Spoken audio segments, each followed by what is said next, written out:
Lyca production, Subaskaran மற்றும் red Jain movies இணைந்து வழங்கும் உலக நாயகன் கமல்ஹாசன் நடிக்கும் பிரம்மாண்ட இயக்குனர் ஷங்கரின் இந்தியன் 2 ஜூலை 12 முதல் உங்கள் அபிமான திரையரங்குகளில்.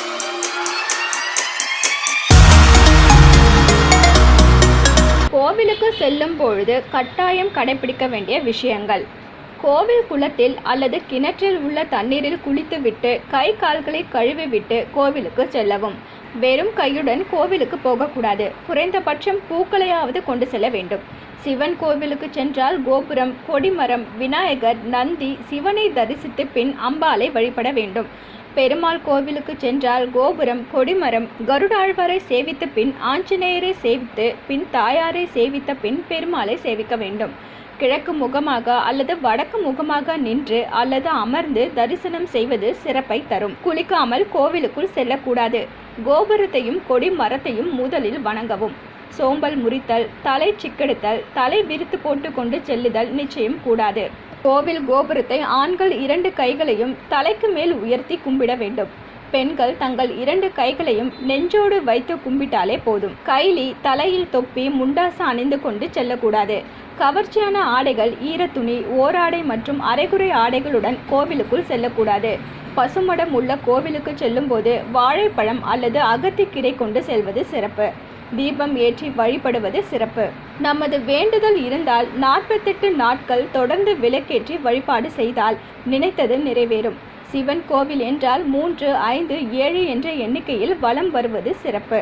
சிவன் கோவில் என்றால் விநாயகர், நந்தி பகவானை வழிபட்ட பின்னரே சிவபெருமானை வழிபட வேண்டும். விநாயகரை 2 கைகளால் தலையில் குட்டி கொண்டு தோப்பு கரணம் போட்டு வணங்கி வழிபட வேண்டும். இறைவனிடம் நம்மையே முழுமையாக அர்ப்பணிக்கும் வண்ணம் ஆண்கள் தரையில் விழுந்து வணங்க வேண்டும். பெண்கள் அனைவரும் பஞ்சாங்க நமஸ்காரம் முறையில் தலை மற்றும் 2 முழங்கால்களையும் தரையில் படும்படியாக இறைவனை வணங்கி வழிபட வேண்டும். கோவிலில் உள்ளே உள்ள கொடிமரத்தின் அருகில் மட்டுமே விழுந்து கும்பிட வேண்டும்.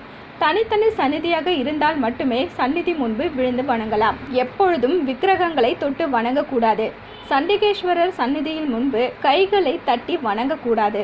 ஒவ்வொரு சந்நிதிக்கும் ஏற்ற துதி பாடல்கள் பாடி வழிபடுவது சிறப்பு. மந்திரங்கள் மற்றும் துதி பாடல்கள் தெரியாதவர்கள் அந்த சந்நிதியில் உள்ள தெய்வத்தின் பெயரை ஓம் உடன் சேர்த்து போற்றி என்றும் ஓம் நமக என்றும் கூறலாம். நமது கரங்களை நமது இதயத்திற்கு அருகில் மார்பிற்கு நேராக வைத்து மந்திரங்களை சொல்லி மனதிற்குள்ளேயே வேண்டிக்கொள்ள வேண்டும். நந்தியின் காதில் எந்த ரகசியமும் சொல்ல வேண்டும் என்ற கட்டாயம் கிடையாது. பிரகாரம் வலம் வரும்போது வேகமாக நடக்கக்கூடாது. பலிபீடம், நந்தி, கோபுரம் இவைகளின் நிழலை மிதிக்கக்கூடாது. நந்தி தேவருக்கும் சிவலிங்கத்திற்கும் இடையில் போகக்கூடாது. கோவிலில் விபூதியோ குங்குமமோ கொடுத்தால் அவற்றை வலது கையால் மட்டுமே வாங்க வேண்டும். பூசிக்கொண்ட பின் மீதியை அங்குள்ள சுவற்றில் போடக்கூடாது. கோவிலுக்குள் உயர்ந்த ஆசனத்தில் அமரக்கூடாது. பக்தர்கள் தரிசனம் செய்து கொண்டிருக்கும் போது இடையே செல்லக்கூடாது. நம்முடைய பேச்சுக்களோ செயல்களோ அடுத்தவர்களுடைய வழிபாட்டையோ தியானத்தையோ கெடுக்கக்கூடாது. கோவில் உள்ளே உரக்க பேசுதல் கூடாது. வீண் வார்த்தைகளும் தகாத சொற்களும் பேசுதல் கூடாது. வெற்றிலை பாக்கு போடுதல், பொடி போடுதல் நிச்சயம் கூடாது. கோவிலுக்குள் முக்கியமாக மூலவரை மற்றும் பூஜை நேரத்தில் புகைப்படம் எடுக்கக்கூடாது. கோவில் உள்ளே செல்போன் பேசுதல் கட்டாயம் கூடாது. அணைத்து வைப்பது அனைவருக்கும் சிறப்பு. கோவிலை வேகமாக பலம் வருதல் கூடாது. தோளில் துண்டுடன் தரிசனம் செய்யக்கூடாது. இறைவனை தரிசனம் செய்த பின் பின்னால் 2 அடி சென்று பின்னர் திரும்ப வேண்டும். கோவிலுக்குள் உறங்கக்கூடாது. சிவன் கோவிலில் இருந்து வீட்டிற்கு கிளம்புவதற்கு முன்பாக கோவிலில் சிறிது நேரம் அமர்ந்துவிட்டு பிறகுதான் செல்ல வேண்டும். கோவிலில் நுழையும் போதும் திரும்பி வரும்போதும் கோபுர தரிசனம் அவசியம். கோவிலுக்குள் நுழைந்தது முதல் வெளியே வரும் வரை நிதானமாக அவசரமின்றி கடவுளை நமக்குள் உணர்ந்து மந்திரம் கூறி வழிபடுவது சிறப்பு. கோவிலுக்கு சென்று வந்த பின் வீட்டில் உடனடியாக கால்களை கழுவக்கூடாது. சிறிது நேரம் அமர்ந்த பிறகுதான் கழுவ வேண்டும். தல விருஷங்களை இரவில் வழிபடக்கூடாது. அஷ்டமி, நவமி, அமாவாசை, பௌர்ணமி, மாத பிறப்பு, சோமவாரம், பிரதோஷம், சதுர்த்தி இந்த தினங்களில் வில்வம் பறிக்கக்கூடாது. இதற்கு முதல் நாள் மாலையிலேயே பறித்து வைத்துக் கொள்ள வேண்டும். கோவில் சொத்துக்களை எந்த விதத்திலும் அபகரிக்கவோ அனுபவிக்கவோ கூடாது. கோவிலுக்குள் செல்லும் முன் குறைந்தபட்சம் ஒருவருக்காவது தானம் செய்ய வேண்டும். சிவன் கோவில் கொடிமரத்தின் முன் நமஸ்கரித்து விட்டு சிறிது நேரம் அமர்ந்து பின் வெளியே செல்ல வேண்டும்.